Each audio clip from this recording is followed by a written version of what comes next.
हाँ जी। बाबा,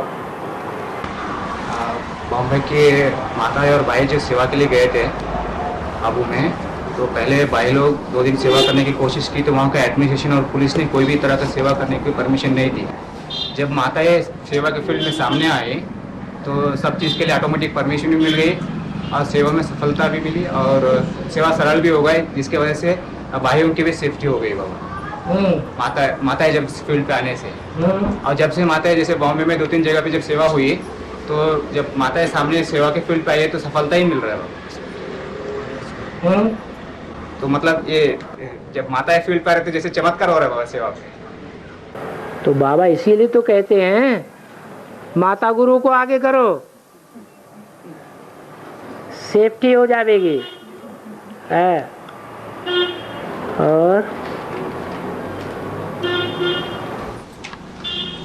बाबा 19 फरवरी को अबू में शिवरात्रि के दिन जब अवतरण था तो एडवांस पार्टी शांतिवन तक पहुंची, तो एक भी बीके जब 8 प्रश्नों को लेकर के पहुंचे थे, एक भी बीके जवाब देने के लिए बाहर नहीं है बाबा। तो सब चुप बैठे हुए थे डायमंड हॉल के अंदर, तो एक भी नहीं बाहर है। वो कहते हैं भगवान की मुरली छोड़ करके हम फालतू बातों में क्यों पड़े। मगर बाद में तो आके चुप चुप करके संदेश लिया बाबा और किताब भी लिए।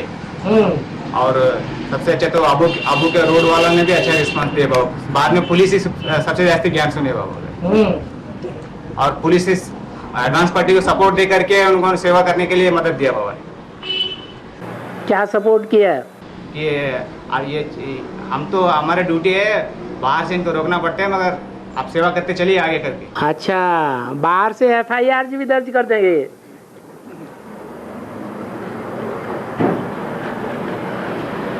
और बाबा, जब राम ही रावण बनता है तो कौन मारता है बाबा? जब राम ही रावण बनता है तो उसे कौन मारता है? भगवान का असली नाम क्या है?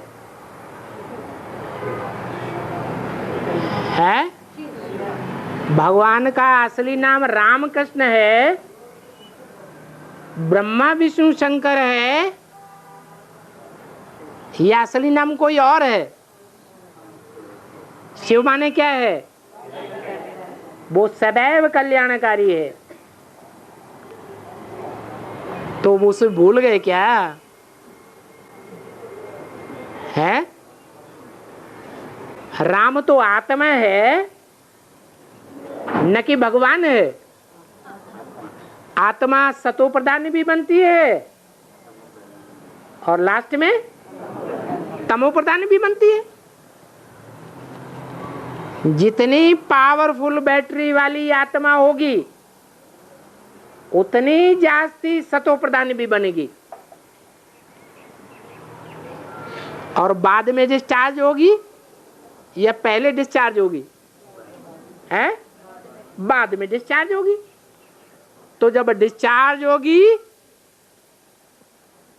तो डिसर्विस ही जास्ती करेगी या नहीं करेगी? है हाँ, लेकिन उसकी डिसर्विस में भी सर्विस भरी हुई होती है। विनाश कल्याणकारी है। जब तक विनाश नहीं होगा तब तक स्वर्ग की प्रत्यक्षता नहीं हो सकती। तो शिव बाबा ही कल्याण करते हैं। संगम युग में शूटिंग होती है 5000 वर्ष के ड्रामा की, तो आत्माएं सतो प्रधान भी बनती हैं। और कलयुग की भी शूटिंग होती है तो आत्माएं तमो प्रधान भी बनती है। कोई तो सबसे जास्ती तमो प्रधान बनती होगी।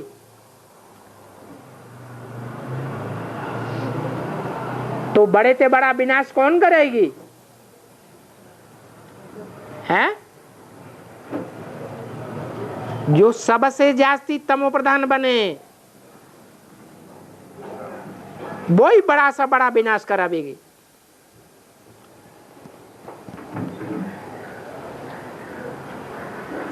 तो ड्रामा बना हुआ है, राम ही रावण बनता है।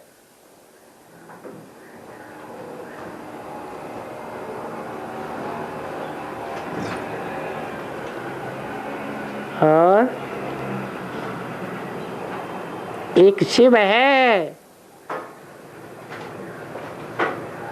जो कभी तमो प्रधान नहीं बनता।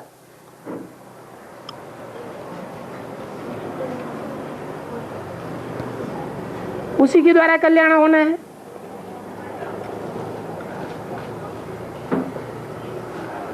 और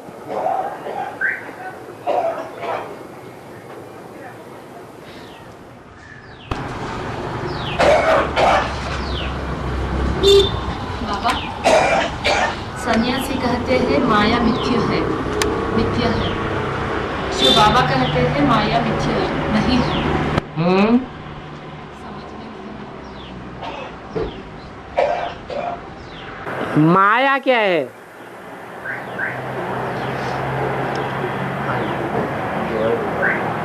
मां अर्थात नहीं, आया माने आया। नहीं आया होता तो अच्छा होता।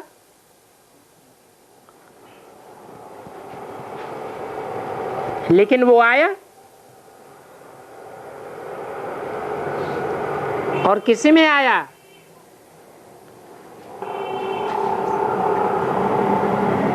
परमपिता परमात्मा में आया या आत्मा में आया? आत्माएं जन्म मरण के चक्र में आती हैं, सुख भोगने की आदी हैं। तो आत्माओं में माया भी आती है। परमपिता परमात्मा सुख भोगने का आदि नहीं है, वो अभोक्ता है। इसलिए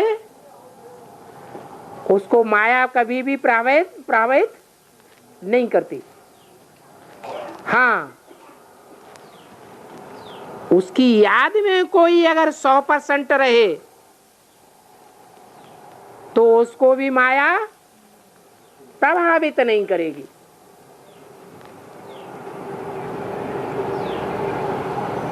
लेकिन याद की पावर भरने वाली बैटरीज नंबरवार हैं, एक जैसी बैटरी नहीं है। इसलिए कमजोरी रह जाती है। वो कमजोरी का नाम ही माया है।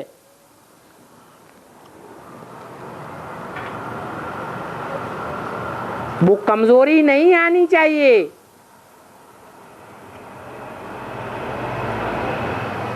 आती है, इसका मतलब है आत्मा को जितना याद करना चाहिए, याद में जितना टाइम देना चाहिए, वो टाइम नहीं दिया है। माया को टाइम ज्यादा दिया है।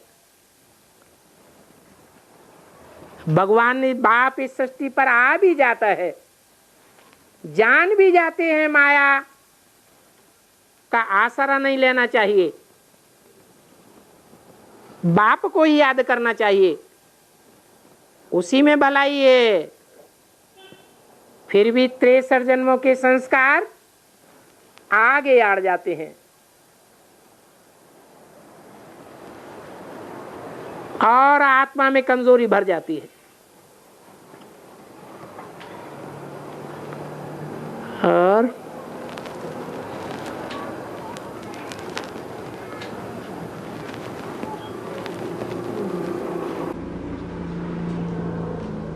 ये ड्रामा बना क्यों है?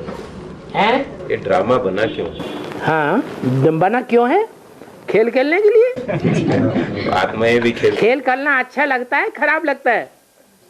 अच्छा है, तरीके से खेलें तो अच्छा लगता है। कोई होते हैं लगातार हारते रहते हैं तो अच्छा लगेगा है? हारना अच्छा लगता है या खेल में जीतना अच्छा लगता है? जीतना अच्छा लगता है। तो जीतने के लिए खेल बना हुआ है, खेल खेलते जाओ और जीतते जाओ। बाबा तो कहते हैं विजय हमारा जन्म सिद्ध अधिकार है।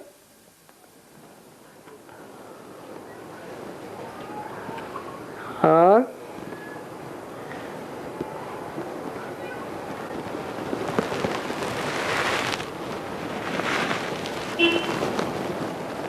बाबा बेहद में विश्वामित्र शिव बाबा फिर त्रिशंकु कौन?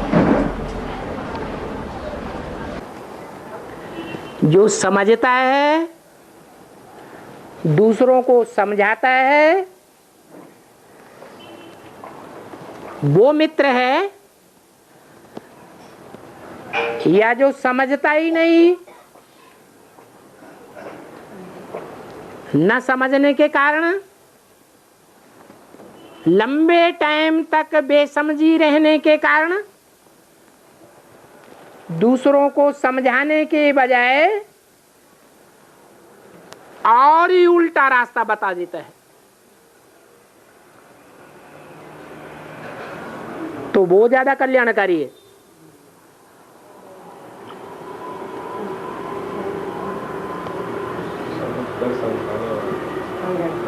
अब कंट्रास्ट करो, एक है राम बाप वाली आत्मा और एक है कृष्ण बच्चे वाली आत्मा।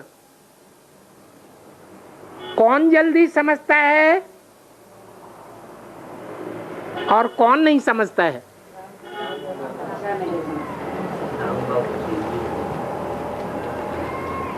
तो रावण कौन हुआ? गुरु लोग जल्दी समझते हैं या देर में समझते हैं?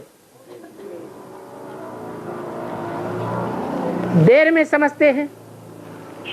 और गुरुओं में सबसे बड़ा गुरु कौन है? देहधारी गुरु। तो देर में समझेगा या पहले समझेगा? आज भी मुरली में आया, रावण कौन है? ये गुरु लोग।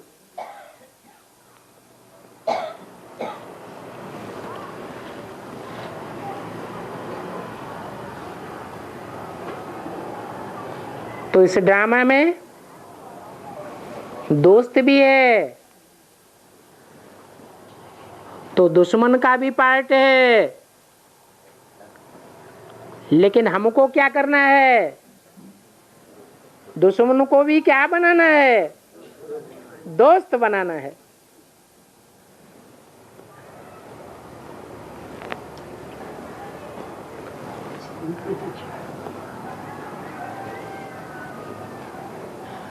दुश्मन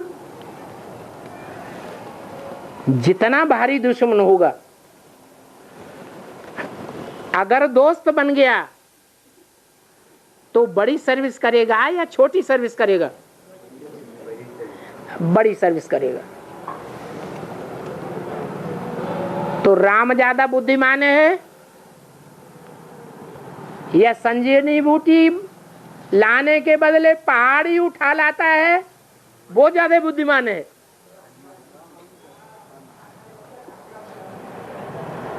राम ज्यादा बुद्धिमान है, जल्दी समझता है। जो नहीं समझता है टाइम वेस्ट करता है। टाइम वेस्ट करने के कारण उसे भगवान से डायरेक्ट प्राप्ति नहीं होती है। किससे प्राप्ति होती है? है?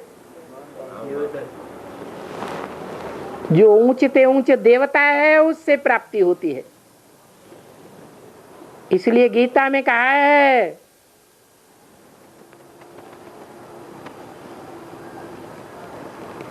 कि कोई है मेरी उपासना करने वाले जो मेरे से प्राप्ति करते हैं, दूसरे हैं जो देवताओं से प्राप्ति करते हैं, और तीसरे हैं जो भूत प्रेतों से प्राप्ति करते हैं। तांत्रिकों के पीछे लगे रहते हैं। ये तांत्रिक जो होते हैं वो सब भूत प्रेत बनने वाली आत्माएं। तो ज्यादा प्राप्ति किससे होगी? भगवान से डायरेक्ट ज्यादा प्राप्ति होती है। इसलिए भगवान कहते हैं तुम बच्चों को पौना हिस्सा सुख है इस ड्रामा में। कौन से तुम बच्चे हैं? हैं? कितनी संख्या है उनकी? 4.5 लाख बच्चे हैं रुद्रमाला के।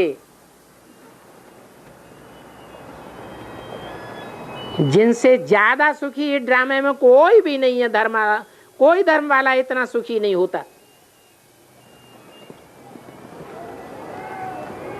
तुम बच्चों को पौना सुख है और बाकी को आधा सुख और आधा दुख है।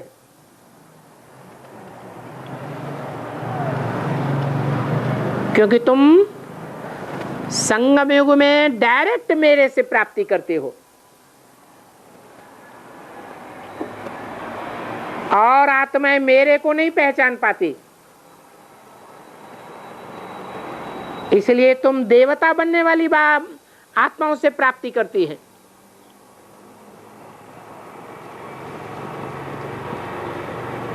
कोई है 3rd क्लास,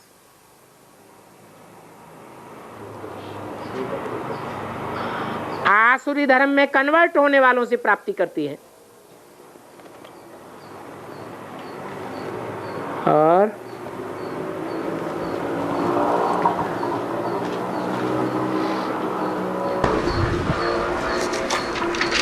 बाबा, इधर एक माता जी का प्रश्न है। माउंट आबू में जब गुलजार दादी में जब ब्रह्मा बाबा आए थे तब वहाँ के एक बाई ने दादी से पूछा कि शंकर पार्टी वाले मिसगाइड कर रहे हैं, शोरगुल्ला कर रहे हैं। तो दादी ने कहा वो उनका पार्ट है, करने दो। ऐसे माता जी पूछ रहे हैं ऐसा क्यों कहा दादी ने? इसलिए कहा कि वो भगवान के बच्चे हैं। भगवान के बच्चों का तो हम अपोजिशन नहीं कर पाएंगे। हैं?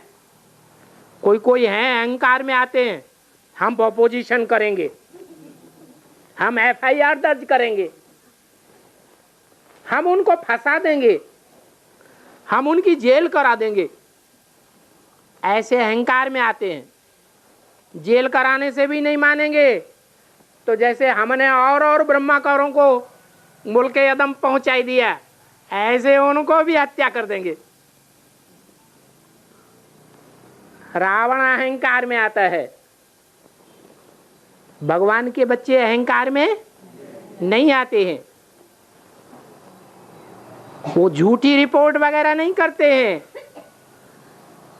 किसी की व्यक्तिगत ग्लानि भी नहीं करते हैं। उनका काम है भगवान का दिया हुआ ज्ञान समझाना, सुनाना। जो आसुरी बच्चे हैं उनका काम है ग्लानि करना, ग्लानि की बातें सुनाना।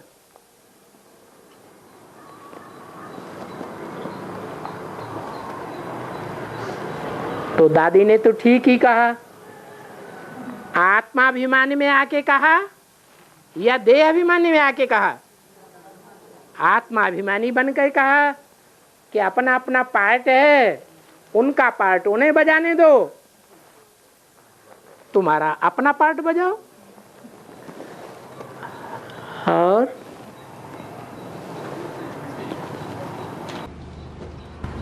लोभ और लाभ का व्याख्या करें। लोभ और लाभ का व्याख्या। भगवान का ज्ञान सुनने से लाभ होता है या हानि होती है? वो लोभ की बात है या हानि की बात है? तो भी लोभ ही है। सतो प्रधान लोभ है या तमो प्रधान लोभ है? सतो प्रधान अच्छा होता है या तमो प्रधान? सतो प्रधान लोभ अच्छा होता है।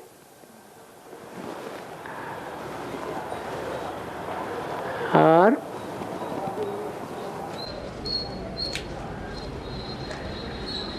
नहीं, ये पूछा तो लौकिक की बात में भी आती है ना ये। लौकिक कौन सिखाता है और अलौकिक सेवा कौन सिखाता है? पाप अलौकिक सी। हाँ, देवताएं अलौकिक होते हैं या लौकिक सेवा करते हैं? देवताएं आत्मिक स्थिति में रहते हैं, कोई लौकिक सेवा नहीं करते। सारी लौकिक सेवा प्रकृति करती है। तो फायदे में रहते हैं या नुकसान में रहते हैं? फायदे में रहते हैं। लौकिक संसार रावण बनाता है और अलौकिक दुनिया, पारलौकिक दुनिया बाप बनाता है। तो लौकिक लोभ में तो नहीं फंसना चाहिए, क्योंकि बता दिया सब धंधों में है नुकसान सिवाय एक ईश्वरीय धंधे के। और ईश्वरीय धंधा अलौकिक धंधा है, लौकिक धंधा नहीं है। और बाबा, जार के चित्र में जो तुर में आने वाले दूसरे धर्मों में जन्म नहीं लेंगे क्या? थुर में आने वाले? थुर तो एक ही है, सनातन धर्म। जो डालियां हैं वो दूसरे दूसरे धर्मों की हैं। थुर में दूसरा धर्म कहां से आ गया? बिग ड्रामा में कभी भी वो दूसरे धर्मों में जन्म नहीं लेंगे क्या? थुर में आने वाली आत्माएं बीज रूप आत्माएं भी हैं और जड़ों के रूप में पार्ट बजाने वाली आत्माएं भी हैं।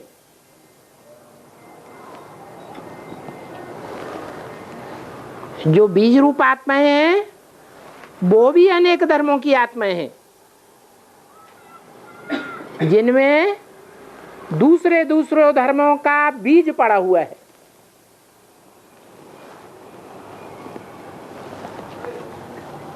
उस बीज के कारण उनका छिलका चढ़ा हुआ है। किसी में मोटा छिलका है, किसी में पतला छिलका है।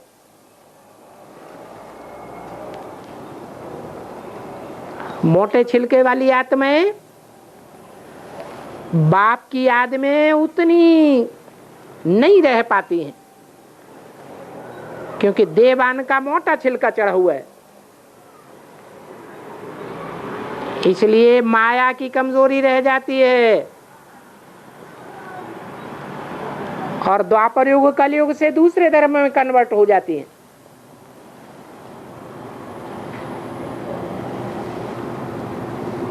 कन्वर्ट होना उनका अलग है।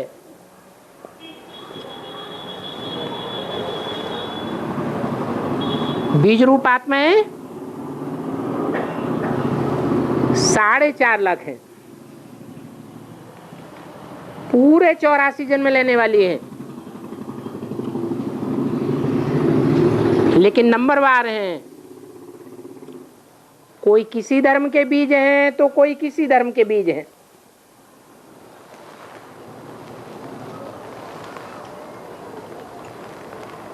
कोई सूर्यवंशी है तो कोई चंद्रवंशी है। जिस धर्म के बीज हैं उनका फाउंडेशन लगाने वाले हैं।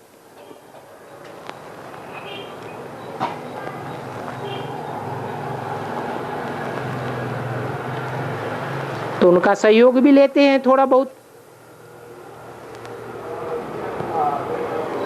बाप से उतनी प्राप्ति नहीं कर पाते हैं,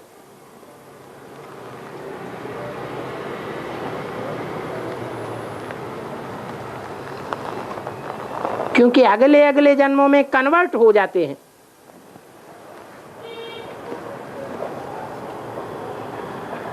उनमें मोह आ जाता है, उन धर्मों का जिनकी पैदाइश करने वाले हैं।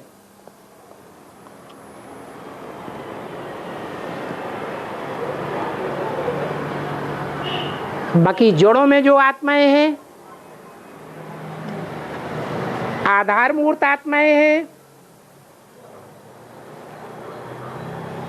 वो उसी जन्म में कन्वर्ट हो जाती है।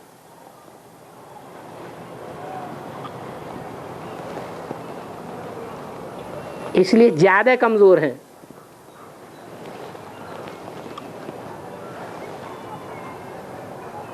उनको जास्ती दुख भोगना पड़ता है।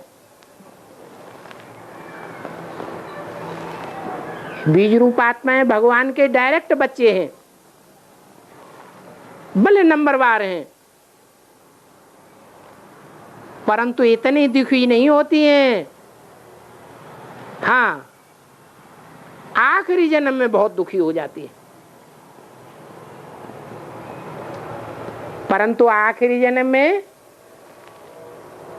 उन्हें भगवान की छत्र छाया मिलती है, इसलिए सेफ रहती है।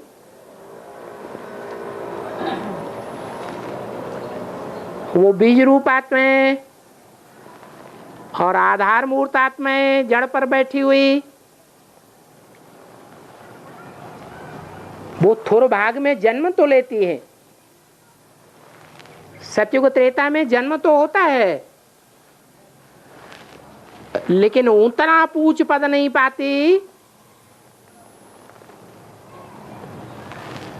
जितना बीज रूप आत्माएं ऊंची स्टेज पाती है।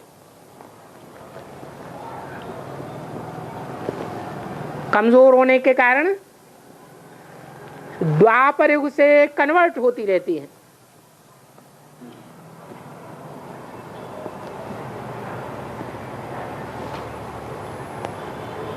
तो कन्वर्ट होगी तो दूसरे धर्म में तो जाएंगी। और माना बाबा 4.5 लाख आत्माएं दूसरे धर्मों में जन्म नहीं लेती, जन्म लेती हैं, परंतु जन्म लेने के बाद दूसरे धर्मों में कन्वर्ट नहीं होती है। जिस धर्म में जन्म लिया है उसी जन्म में उससे धर्म में पक्की रहती है। उनको कन्वर्ट होना नहीं कहा जाता है। कन्वर्ट वो कहे जाते हैं जो जन्म लेने के बाद अपने कुल की कान को छोड़ देते हैं, दूसरा धर्म अपना लेते हैं, वो कन्वर्ट होने वाली आत्माएं कही जाती हैं। बीज रूप आत्माएं तो मोह के वशीभूत हो जाती हैं, फिर भी कन्वर्ट नहीं होती हैं, जीवन रहते रहते। लेकिन जीवन में जो मोह आ गया, वो मोह के कारण अगले जन्म में दूसरे धर्म में जन्म ले सकते हैं। और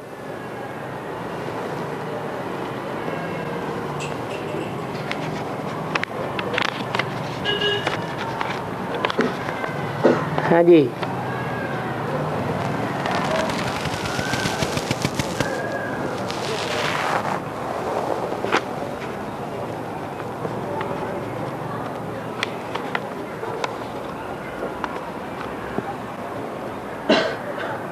बंगलौर में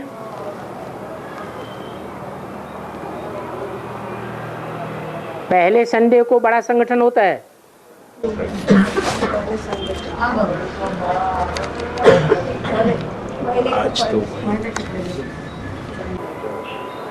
तो दूसरे संडे को मैसूर में बड़ा संगठन हो सकता है।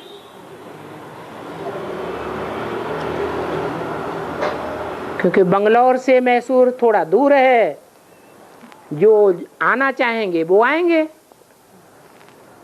नहीं तो बंगलौर में तो संडे का संगठन दूसरा होता ही है, वहां चले जाएंगे। और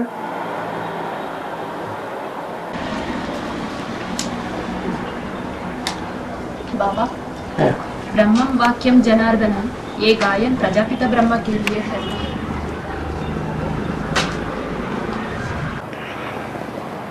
ब्रह्मा एक है या अनेक है? अनेक ब्रह्मा हैं तो नंबरवार हैं या एक ही परसेंटेज वाले हैं? तो जो पहला नंबर होगा उसे मुकर्रर तनधारी कहा जाएगा।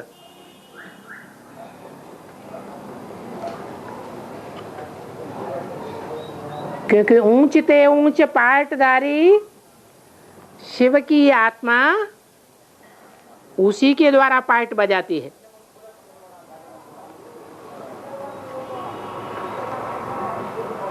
तो ब्रह्मम वाक्यम जनार्दनम किसे कहा जाएगा? है प्रजापिता को कहा जाएगा।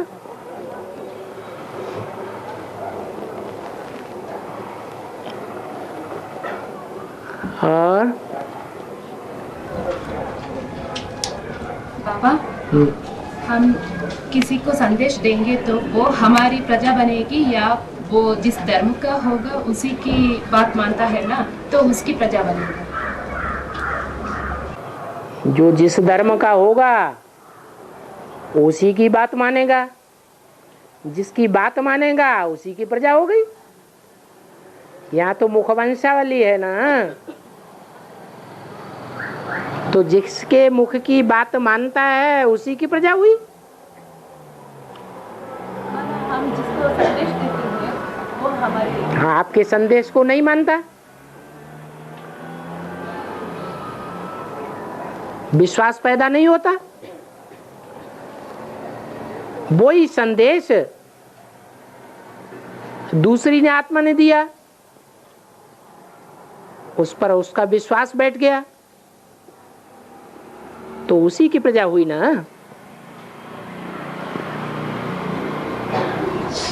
बाबा, मन बुद्धि की संकल्प बाबा की सम्मुख है तो साथ रहने की शूटिंग होती है, विमुख है तो बाबा से दूर होने की शूटिंग होती है। कभी कभी व्यर्थ संकल्प चलती है तो उसे भी विमुख कहेंगे क्या? है? व्यर्थ संकल्प आते हैं, बाबा के सम्मुख रहते हैं, व्यर्थ संकल्प बहुत आते हैं तो उसे विमुख कहेंगे क्या? और क्या?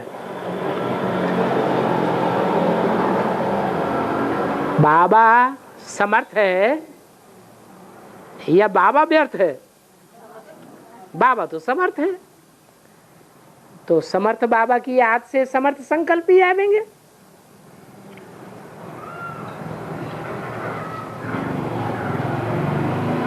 माया रावण व्यर्थ पैदा कराती है। और अभी बाबा के सामने बैठे हुए भी व्यर्थ संकल्प आते हैं ना। तो बाबा के सामने बैठाना दो तरह का होता है। स्थूल में तो सामने बैठे हैं और मन बुद्धि भटक रही है, तो आत्मा भटक रही है या सामने है?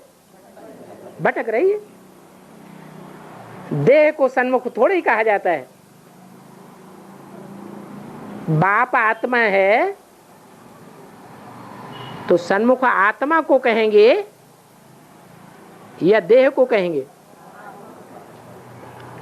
आत्मा को सन्मुख कहेंगे। आत्मा माने मन बुद्धि। और मन बुद्धि का डायवर्सन दूसरी तरफ हो गया, तो सन्मुख कहाँ है? विमुख है।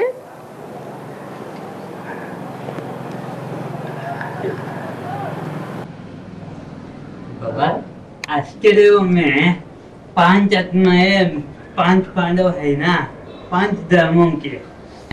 आश्चर्य 5 धर्मों के हाँ 5 आत्माएं है ना, क्या है?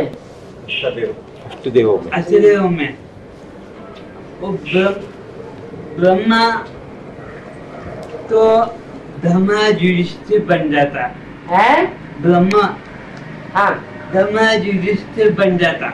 लेकिन साकार में बन जाता या आकार में बन जाता? साकार में बाबा। साकार में ब्रह्मा हाँ बाबा है अभी है ना। कहाँ है? साकार में ब्रह्मा है कि प्रजापिता ब्रह्मा है? हाँ प्रजापिता बाबा। तो युधिष्ठिर कौन हुआ? वो युधिष्ठिर हुआ। हाँ, और भीम कौन से आत्मा बाबा? ऐसी कोई बात नहीं जो तेरे पर लागू न होती हो। दो बारी दो नहीं, पांचों पांडवों के पात्र भी उसी में हैं और 100 कौरवों के पात्र भी उसमें हैं। अच्छे से अच्छा भी है और बुरे से बुरा भी है।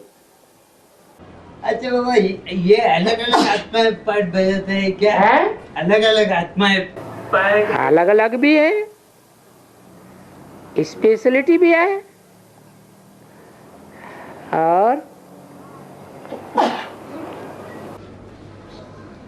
स्पेशलिटी में अलग अलग आत्माएं है ना।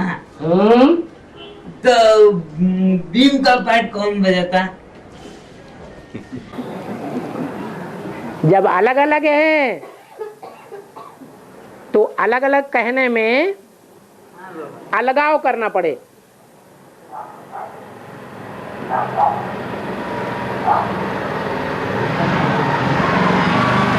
भीम देहाभिमानी के कारण ज्यादा पावरफुल है कि आत्माभिमानी के कारण ज्यादा पावरफुल है?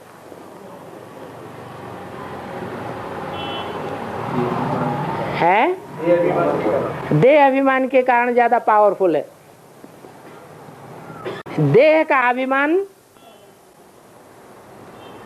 ज्यादा तीखा होता है कि आत्मा का अभिमान ज्यादा तीखा होता है? आत्मा का अभिमान ज्यादा तीखा होता है। ये युधिष्ठिर में है, भीम में देह का अभिमान ज्यादा है। देह अभिमान क्षत्रियों में ज्यादा होता है या ब्राह्मण सो देवताओं में ज्यादा होता है? इसलिए क्षत्रिय धर्म से कनेक्टेड जो आत्माएं हैं जो चंद्रवंश है क्या? हाँ, वो ही भीम का पार्ट बजाती हैं, भयंकर पार्टधारी है।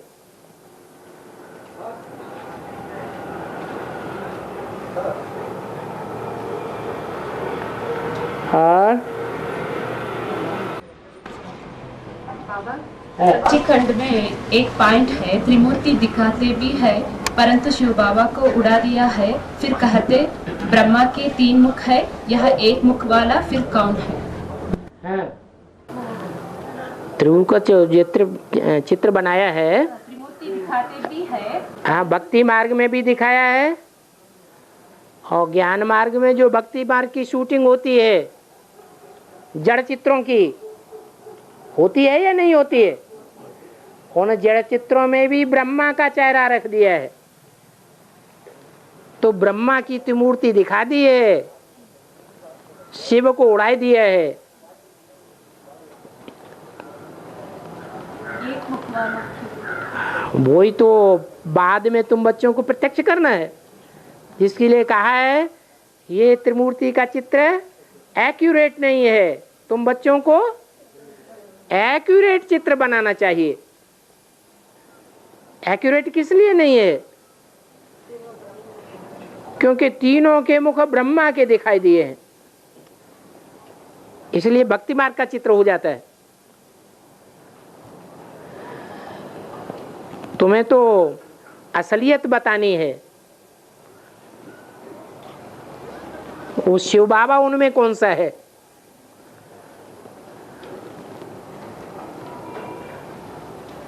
गॉड इज वन, तो गॉड का बच्चा भी वन कहा जाता है।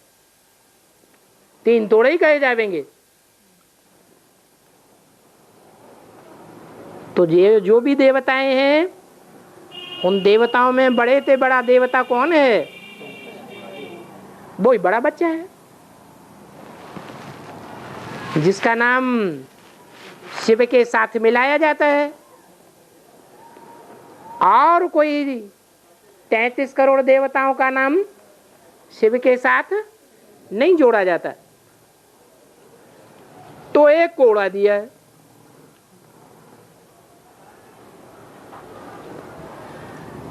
वो भक्त लोग उड़ाए देते हैं, तुम्हारा काम है बिठाई देना।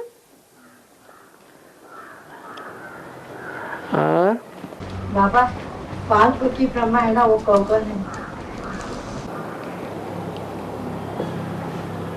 विष्णु में 4 भुजाएं कौन सी हैं? और 4 भुजाओं को चलाने वाला कौन सा है? भुजाएं जड़ होती हैं या चैतन्य आत्मा होती हैं? है? चैतन्य आत्मा होती है। जड़ शरीर का जड़ हिस्सा है भुजाएं, वो जड़त्वमयी है। उन भुजाओं को चलाने वाली चैतन्य आत्मा है। मनन चिंतन मंथन कि 100% योग्यता आत्मा में होगी या जड़त्वमयी शरीर के अंगों में होगी? आत्मा में होती है। तो 4 भुजाएं जो विष्णु की भुजाएं हैं, वो भी ब्रह्मा सो विष्णु बनती है नंबरवार।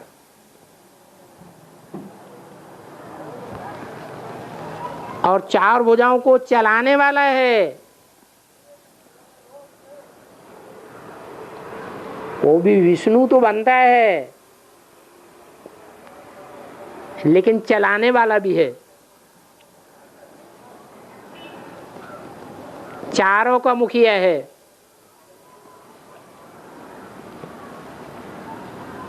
इसलिए विष्णु की 4 भुजाएं 4 स्थान धारण करती हैं। कोई नीचे की भुजाएं हैं, कोई ऊपर की भुजाएं हैं, कोई दाईं ओर की भुजाएं हैं, कोई बाईं ओर की भुजाएं हैं। जो दाईं ओर की है और सर्वोपरि है भुजाओं में, उसका स्थान ऊंचा होगा या नीचे होगा? है? ऊंच स्थान है। इसलिए उसका आवाहन करने के लिए बोला है। क्या बोला है? विजयमाला का आवाहन करो, तभी सफलता प्राप्त होगी। क्योंकि वो ब्रह्मा का प्रैक्टिकल रूप है। एक सुनने सुनाने का रूप होता है और एक प्रैक्टिकल रूप होता है। आवाज संसार में कौन से रूप से फैलेगी? प्रैक्टिकल रूप से फैलेगी। प्रैक्टिकल प्योरिटी से होता है।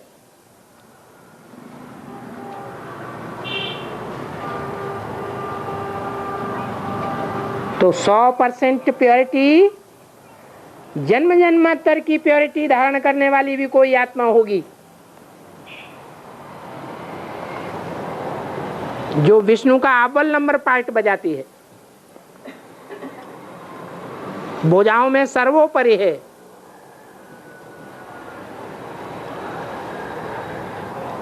उसके बाद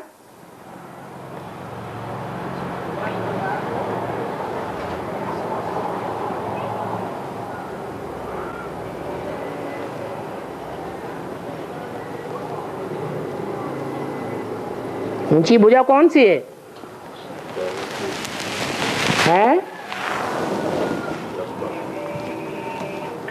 ऊंची भुजा है।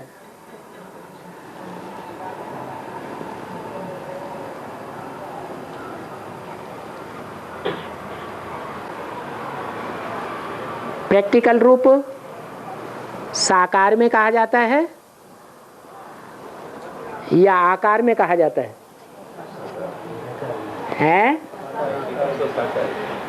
प्रैक्टिकल रूप तो साकार कहा जाता है।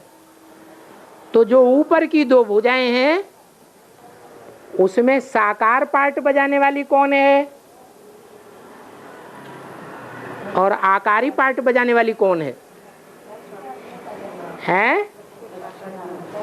लक्ष्मी की आत्मा जो संगम युग में नारी से लक्ष्मी बनती है वो प्रैक्टिकल पार्ट बजाने वाली है, तो उससे भी ऊंची हो गई। किससे? जो आकारी पार्ट बजाने वाली कौन? ओम राधे ब्रह्मा।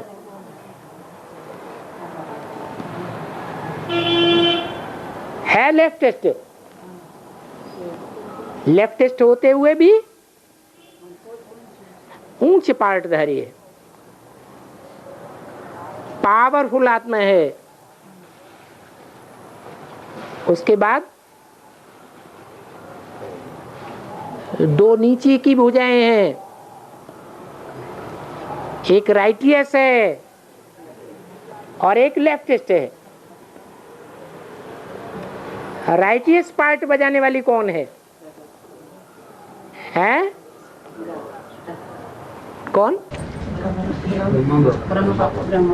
दादा लेखराज ब्रह्मा। इसलिए कर्मों में उनको फॉलो करने के लिए बोला।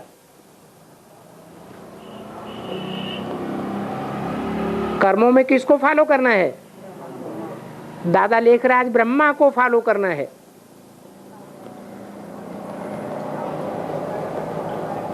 और लेफ्ट वजह कौन सी है नीचे की? हैं? प्रजापिता, जगदम्बा। तो जो जगदम्बा है ये लेफ्टिस्ट भी है और नीचे की भुजा है, क्योंकि ब्रह्मा की सोल उसमें प्रवेश करती है। देह का रूप हो गया कौन? जगदम्बा। और आत्मा का रूप कौन हो गया? ब्रह्मा। इसलिए मुरली में बोला है वास्तव में ये ब्रह्मा ही तुम्हारी जगदम्बा है, परंतु तन पर उसका है।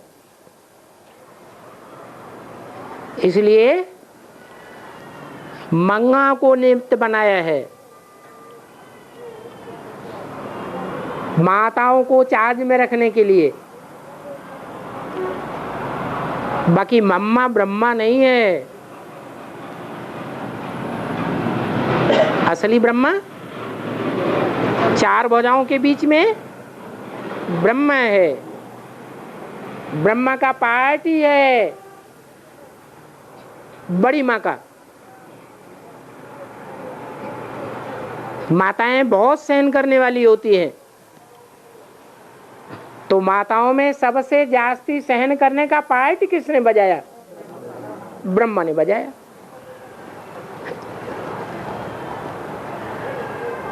इसलिए गुणराज है।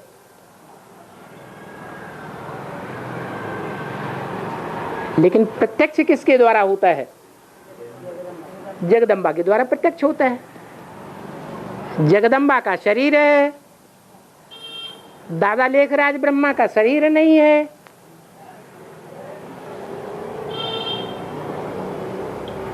तो नाम किसका पड़ता है? देहधारी का पड़ता है कि आत्मा का पड़ता है? देहधारी का नाम पड़ जाता है। इसलिए जगदम्बा का पूजन होता है, ब्रह्मा का पूजन नहीं होता। मंदिर नहीं बनते, मूर्तियां नहीं बनती। और जगदम्बा में अभी भी ब्रह्मा का साथ प्रवेश होता है क्या? अकेली जगदम्बा में ही क्यों, जो भी रुद्रमाला के बच्चे हैं उनमें मम्मा बाबा प्रवेश करते हैं। हाँ, किसी में ज्यादा और किसी में कम। मना नंबर है, नंबर बार है। और पापा आदि में जो जगदम्बा से द्वारा चलाई गई मूर्तियां है ना, वैसे ही अंत में भी चलेगा क्या? लेकिन जो जगदम्बा के द्वारा आदि में चलाई गई थी बोलियां, उनकी मान्यता है? मालूम नहीं बाबा। हाँ, नहीं है ना, तो अंत में भी ऐसे ही होगा।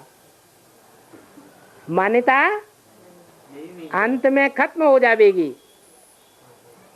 डूबी जा होने के बाद बाप ही प्रत्यक्ष होता है और सब खेल खलास हो जाता है। और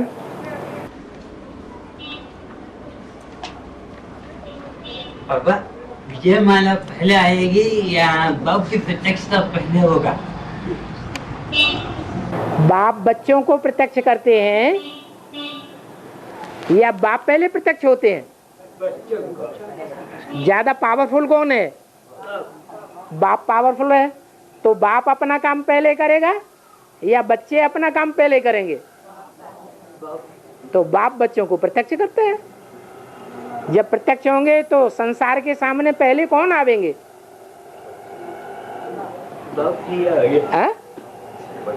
बच्चे आवेंगे।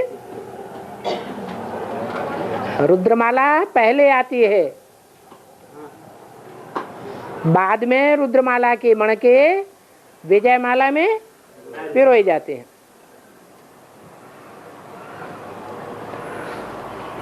और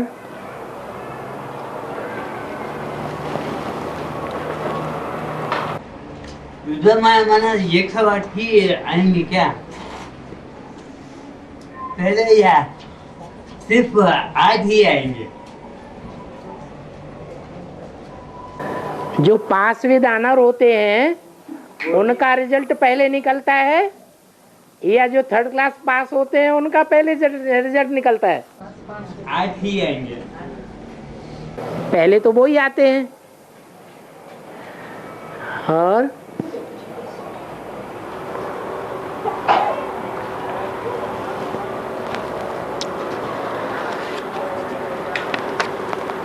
किसी ने पूछा है,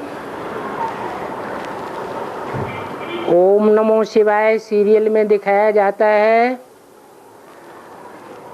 शंकर के द्वारा स्थापित काशी नगरी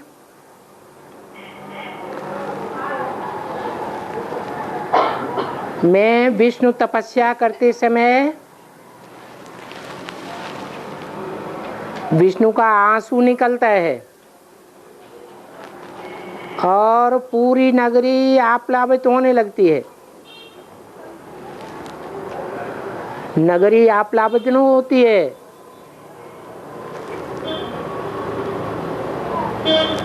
जल प्लावन होता है।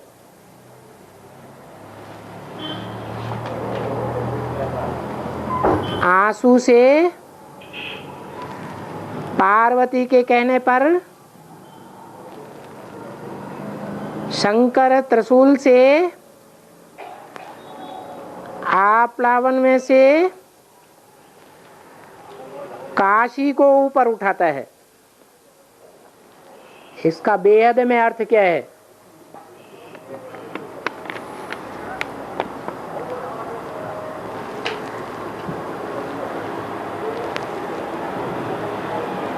काशी नगरी अष्टदेवों में से कौन से नंबर का मणका है? हैं? दूसरे नंबर का मणका है।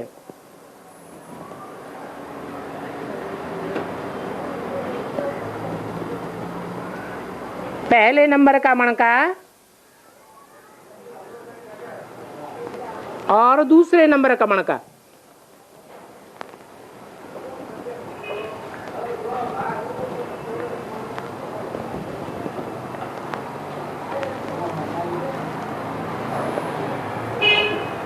अंत तक सुख का जो ग्रेड है उसमें अंतर पड़ेगा या नहीं पड़ेगा?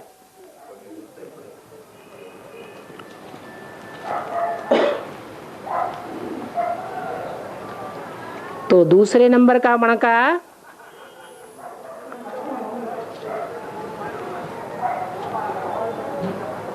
सूर्यवंश में से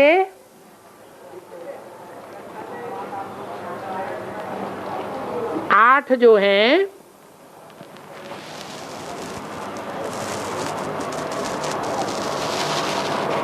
वो अंतिम जन्म में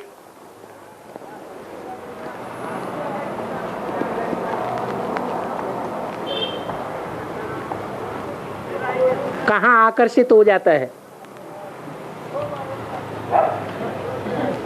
क्योंकि अंतिम जन्म में अष्टदेव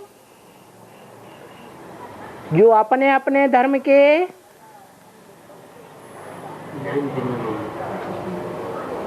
पूर्वज माने जाते हैं, तो दूसरे नंबर का मणका किस कुल का पूर्वज हुआ?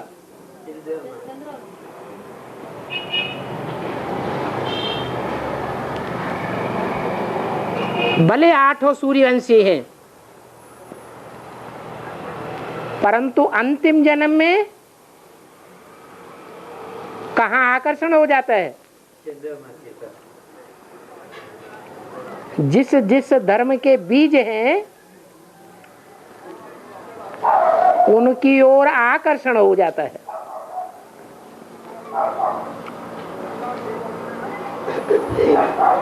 83-84 जन्म तो हीरे पाटधारी के सहयोगी रहते हैं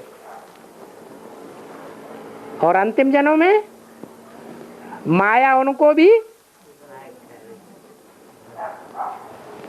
चलायमान कर देती है थोड़े समय के लिए।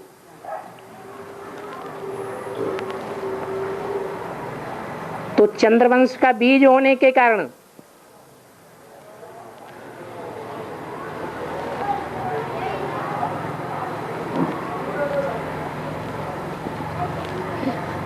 ये साबित होता है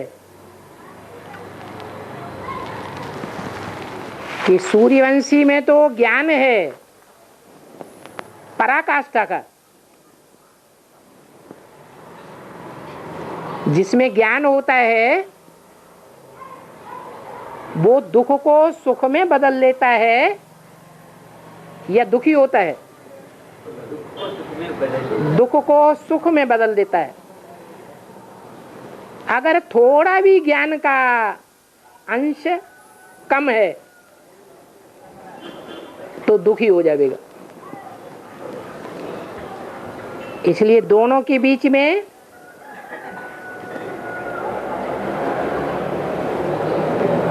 आंसू किसकी आंख से आएगा विष्णु रूप में?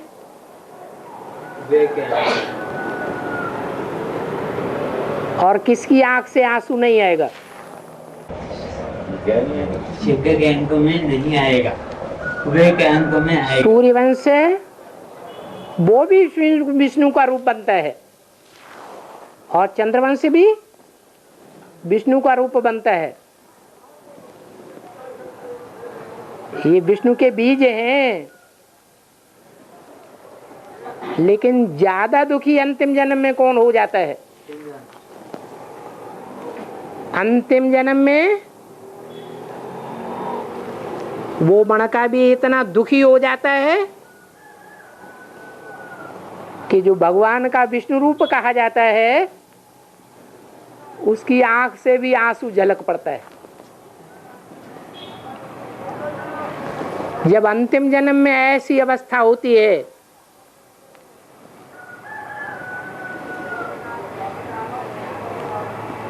तो त्रिशूल से उसको उठाया जाता है।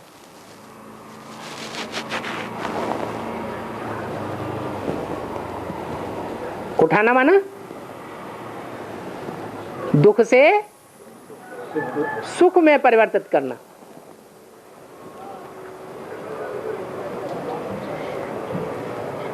सांस मिल जाती है।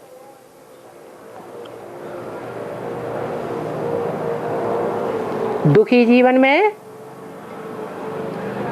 आशा की लहर आ जाती है।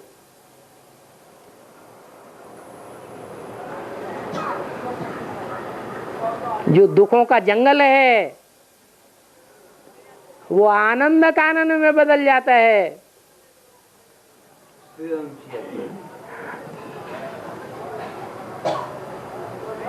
इसलिए शास्त्रों में रूपक बनाया हुआ है।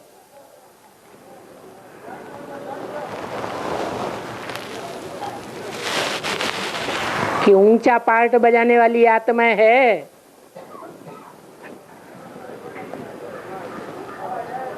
त्रिदेवियां हैं,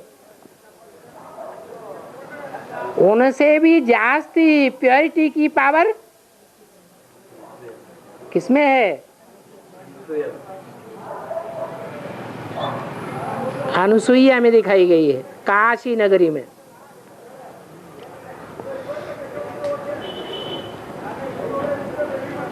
प्योरिटी की ज्यादा पावर सूर्यवंशी में होती है या चंद्रवंशी में होती है? सूर्यवंशी में होती है। प्रैक्टिकल जीवन में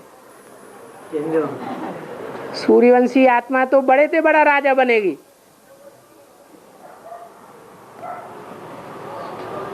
तो जो बड़े से बड़ा राजा है वो ज्यादा पवित्र है या उनके मुकाबले और राजा हैं ज्यादा पवित्र हैं? द्वापर कलयुग की दुनिया में आके भारत के राजाएं पवित्र होते हैं या उनके मुकाबले जो चंद्रवंश है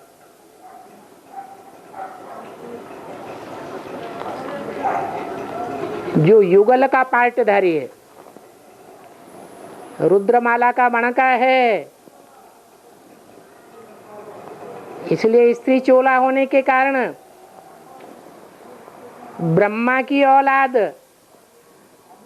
भाई बहन के रूप में पार्ट बजाने वाला है या पति पत्नी के रूप में पार्ट बजाने वाला है? भाई बहन का पार्ट बजाने वाला है। तो दोनों में पवित्र कौन है? ज्यादा पवित्र है। तो उसको पू पर उठाया जाता है, पहले सेफ स्थान में रख दिया जाता है,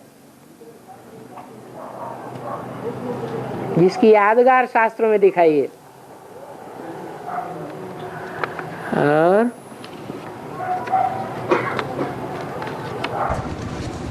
बाबा महाभारत भारी लड़ाई यही है, द्रौपदी या इंद्रिय है, ये समय ऐसे बोलते। वो कंपनी में द्रौपदी कुंड बनाया ना, किसके ऐसे हुआ? ज्ञान का कुंड है, अग्निकुंड है, अग्निकुंड है, ज्ञान अग्निकुंड भी कहा जाता है और योग अग्निकुंड भी कहा जाता है। कोई स्थूल कुंड की बात थोड़ी है। स्थूल कुंड में से द्रौपदी का जन्म थोड़ा ही हुआ।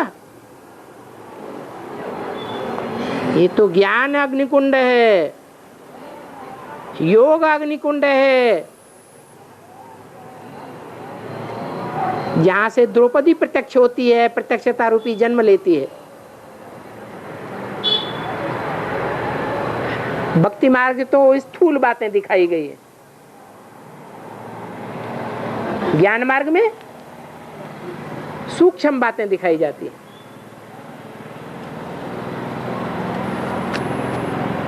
और